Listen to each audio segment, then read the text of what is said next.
volta com Receita na Mesa. A gente vai bater agora um papo que é super importante sobre alimentação. Queria agradecer a tua presença, Lê. Obrigada pelo convite, muito obrigada. Alessandra Feltri é uma nutricionista, super esportista, dá para ver que a moça é absolutamente em forma. Também cuida de pessoas de altíssimo nível, mas também cuida de pessoas normais. E a gente vai falar aqui sobre essas pessoas hoje. Exatamente. Vamos começar, Lê. Qual é a diferença entre um nutrólogo e um nutricionista, que é uma coisa que todo mundo se confunde? Se confunde muito, né, Fabrício? O nutricionista é quem fez realmente a graduação em nutrição. Então, são 4 anos de graduação e, ao final desses 4 anos, a gente tem, né, a graduação de nutricionistas. O nutrólogo é o médico que faz uma especialidade em nutrologia. E aí ele consegue atender, né, o cliente, o paciente, nesse âmbito assim, do que ser saudável, de alimentação e de modulação assim, de benefícios mesmo para a saúde, do que o médico. O médico tem uma visão muito de tratar de doenças, muito de cuidar, fechada, né, mais fechada. Exatamente. Então dá para dizer que o nutrólogo, na realidade, é um nutricionista que também é médico. Não, existe, por exemplo, o médico, né, ele fez medicina e também fez um curso de nutrição, 4 anos de nutrição. O nutrólogo é um médico que fez uma especialização de 1 ano e meio em nutrologia. Ele não fez um curso inteiro de nutrição. Entendi. Entende?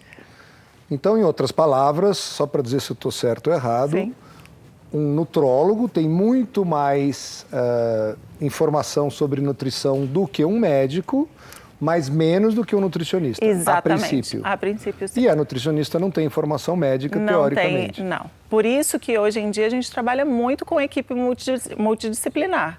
Então, a nutrição junto com o médico. Isso é uma dobradinha perfeita para a gente, né? Lê, eu sei que muitas pessoas que estão assistindo a gente ficam pensando, é fácil, né? Porque, pô, o cara tem dinheiro, não sei o quê, vai lá, paga e se trata. Eu sei que para muitas pessoas, qualquer real hoje é uma coisa importante. Verdade. E provavelmente muitas pessoas não teriam condições de fazer um tratamento, por mais barato que fosse. Mas se a gente tiver um pouco de equilíbrio na vida, se a gente entender, né? E eu acho, eu posso estar enganado, mas eu acho que a maioria das pessoas sabem disso. Quando a gente fala de equilíbrio, as pessoas entendem isso, né? Entendem, porque assim, só que é difícil você ter esse equilíbrio. É difícil você gostar de alguma coisa e abordá-la, tanto na parte de alimentação como qualquer outra coisa, que nem, por exemplo, criança gosta de videogame, ou quem gosta de... Uma coisa é você jogar 1 hora por dia, outra coisa é você ficar o dia inteiro jogando. Exato. Mas eu acho que sabe o que eu acredito mais, Fabrício? É que as pessoas esperam um milagre, né, da nutrição. Então, todo mundo sabe o que é equilíbrio, mas elas querem uma coisa... Vamos falar de emagrecimento, que hoje, né, a maioria das pessoas buscam por emagrecimento, né? Hoje em dia vem um pouco mais para a saúde, as pessoas já vêm, né, se cuidando mais para a saúde e o emagrecimento como um segundo plano. Mas... ainda assim, emagrecimento é uma pauta assim, muito recorrente no consultório, em qualquer lugar que a gente vai, que a gente escuta. E aí elas querem o quê? Elas não querem fazer o equilíbrio, né? Ou comer um pouquinho de cada coisa. Gosta de doce? Escolhe um doce bacana. Escolhe um doce de frutas ou escolhe um chocolate meio amargo. Gosta de massa? Ao invés de pedir um prato principal com uma massa, escolhe uma massa um pouquinho menos, como por exemplo, um molho de tomate, com menos gordura, ao invés de um molho branco. Elas querem um milagre. Não vou comer massa, não vou comer doce, quero aquele alimento que me faz emagrecer e pronto. E aí esquece do equilíbrio. Pode um pouquinho de cada coisa, né? Mas, na hora que a gente pensa no dia inteiro, aí as coisas parecem que desandam um pouco, né? Começa com algumas opções não tão saudáveis, de dia e comem muitas frutas, muitos pães, e aí chega no final do dia, por exemplo, e não come nada, né? E passa a noite achando que não tem que ter um jantar. Cadê o equilíbrio nisso? Então vamos pensar na pessoa que está em casa assistindo, que tem uma vida normal, então vamos fazer a primeira pergunta. Mito ou lenda dessa história de não ficar 3 horas sem comer? Olha, comer de 3 em 3 horas, um dos grandes benefícios é evitar uma ingestão muito grande de alimentos no período noturno. Mas, hoje, o que a gente vê muito nos estudos que eles mostram? Vamos respeitar o que o corpo de cada um precisa? Poxa, se tem uma pessoa que acorda e não gosta de comer, tipo, não consegue comer pela manhã, deixa essa pessoa um pouquinho de jejum e depois, a partir do momento que ela sentir fome, se é 10 horas da manhã, se é 11 ou se é na hora do almoço, começa a fazer o plano alimentar dela a partir de meio-dia. O importante é que ela tenha no dia inteiro as necessidades energéticas que ela precise. Sim, mas vamos imaginar que você está há 8 horas dormindo. Sim, 8 horas. Então você já está com um nível glicêmico, etc. Tudo cortisol ali no mais limite. alto, exato. Aí você ainda acorda, provavelmente põe um café na boca e vai fazer um monte de coisas até meio-dia.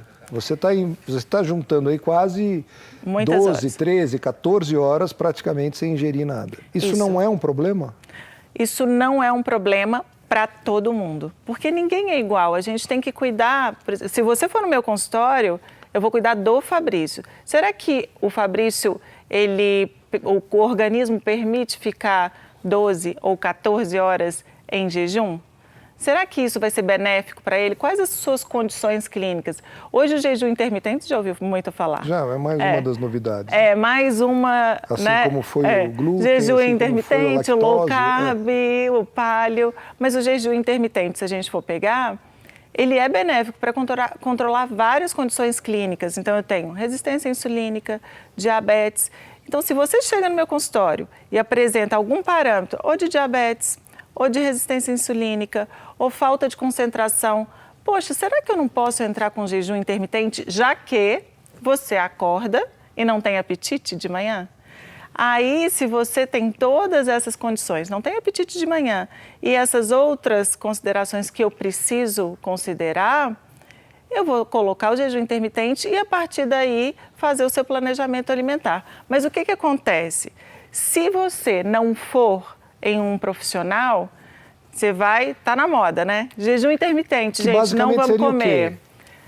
Seria de 12 a 14 ou 16 horas sem se alimentar. E aí você se alimenta e fica mais 16 horas sem se alimentar. Exatamente. E assim vai.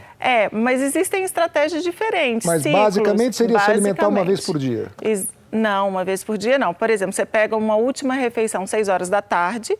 Se eu for fazer o jejum intermitente de 14 horas, eu vou comer meio-dia do dia seguinte, 6, né? Se for 12 horas, 6 horas da manhã, mais, vamos colocar 2 horas, então 9 horas da manhã. Última refeição, 6 da tarde. Primeira refeição, 8 da manhã. Você aproveitou o período noturno, né, onde não há ingestão alimentar, e fez o jejum intermitente, né, dessa pessoa. Então, 8 horas da manhã ele vai estar tomando o café dele. Só que o que acontece? Quando não tem um acompanhamento nutricional, a quantidade energética ela fica toda errada, a quantidade de carboidratos, de proteínas, de lipídios, ela se erra, porque quem sabe fazer isso, Fabrício? O profissional de nutrição. Quem sabe essa adequação? Mas vamos, assim, óbvio que existem outros porquês disso, mas assim, para que a pessoa que esteja em casa assistindo entenda um pouquinho assim, quais são, genericamente falando, os sintomas de que ela está se alimentando mal? Dores de cabeça, por exemplo, cansaço, né? Uma noite sem um sono reparador. Isso pode ser, né, consequências de uma má alimentação. E então, vamos combinar que má alimentação não quer dizer pouca. Não, não quer dizer pouca. Quer dizer excesso de gorduras, excesso de açúcar refinado. As pessoas que comem muito açúcar, quando a gente fala açúcar, vamos colocar um carboidrato simples, produto final no organismo, açúcar. Massa, produto final no organismo, açúcar, ou o próprio açúcar mesmo, né, refinado de mesa. E isso pode gerar uma dor de cabeça, uma hipoglicemia, né, na verdade, então tonturas, falta de disposição. Então, isso são consequências de uma má alimentação. Excesso de gorduras também, pouca proteína. Então, hoje é muito comum, né? Vou comer, estou de dieta, vou fazer minha dieta, né, sem um profissional. Então, come um pouquinho no café da manhã, no lanche intermediário da manhã, uma fruta. Come uma fruta. Aí no lanche intermediário da tarde, outra fruta. Chega à noite, está morrendo de fome, né? Então, cadê a proteína? Cadê a distribuição de proteína ao longo desse dia? Então, um grande erro, principalmente mulheres, Fabrício, a gente vê muito. As mulheres consomem frutas nesses lanches intermediários, né? Ao invés de colocar uma proteína. O que seria uma proteína? Um pedaço de queijo ou um iogurte. Se tiver acesso a ovos e gostar de ovos, ovos, né? Ou até um suplemento proteico, que é fácil, versátil, e aí você pode fazer rapidamente também. Então, existe essas considerações, assim, o que comer, como ser saudável, né, durante o dia. Não é só comendo frutas, não é só comendo gorduras boas, é o que você começou falando, né, equilíbrio, na verdade, né. A gente vai para o intervalo e já volta, mas você já parou para pensar que muito desse seu mau humor, desse estresse, dessa briga em casa com o filho, com o marido, que eu sei que faz parte de um monte de coisa, pode ser também uma boa parte dela porque você está se alimentando mal e teu organismo está te dando, né, dicas de, olha, tem alguma coisa errada? Então sai daí, a gente já volta para continuar esse papo.